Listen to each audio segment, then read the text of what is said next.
So a lot has changed technically since Mortal Kombat. So the tech team's been hard at work with an all-new real-time lighting system.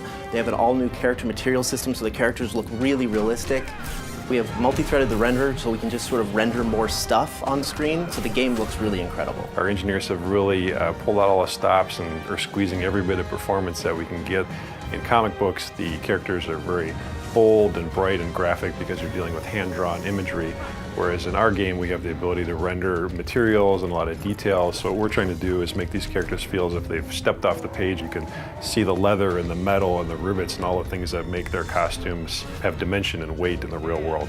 A lot of the action in Injustice is over the top. We have people grabbing cars and throwing them at people. We have people bouncing off objects all around the arena, and there's nothing more cinematic in the game than our super moves. Our super moves are these really big kind of blockbustery events that would probably blow out the budget on a summer blockbuster.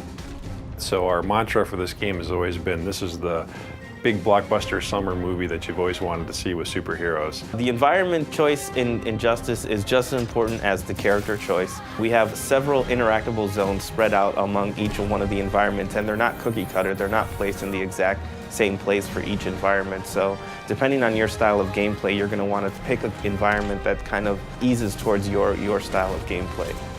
We have multiple levels on many of the arenas as well, and every time you play the game, it's going to be a little bit different. The button layout has changed in Injustice from Mortal Kombat. First, we got rid of the block button. You now hold back to block for all attacks. Also, 3 attack buttons, light, medium, and hard. So the additional button we call the character trait button, and that's a specific attack designed to showcase each character. So in the case of Nightwing, he uses the button to switch between his Kali stance using Kali sticks and his staff stance where he uses a staff, and there's completely different attacks. In the case of Cyborg, he uses the button to sort of charge up his health, so you're going to get different effects for every character. The combo system in Injustice will feel very familiar. Instead of using a special move to start a combo, you actually will use your special moves to link combos. You can also cancel out of a combo to link into a level transition or into a pop-up. DC's been incredibly supportive on this project and actually pushing us to take things farther than we ever thought we'd be able to get away with. Superman in particular was fun to work on.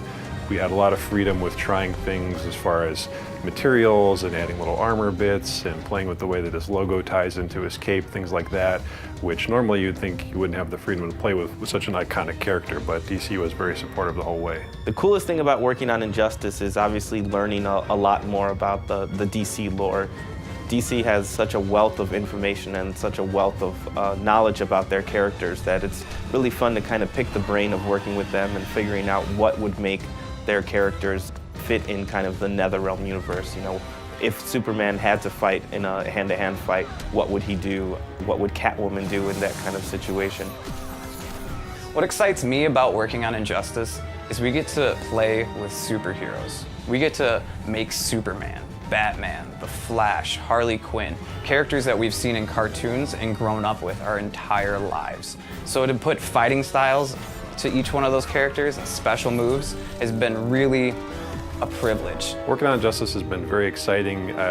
I'm not the only comic book fan on the team, and for all of us, this is a lifelong dream to be able to work with these iconic characters that we've been reading about and thinking about all our lives, and to actually have a chance to put our stamp on it is a really exciting opportunity. So my favorite part about working on Injustice, and this is going to sound sappy, is I get to work with 2 great teams. I get to work with the NetherRealm team who made Mortal Kombat and the amazing talent here, as well as the awesome talent at DC Comics.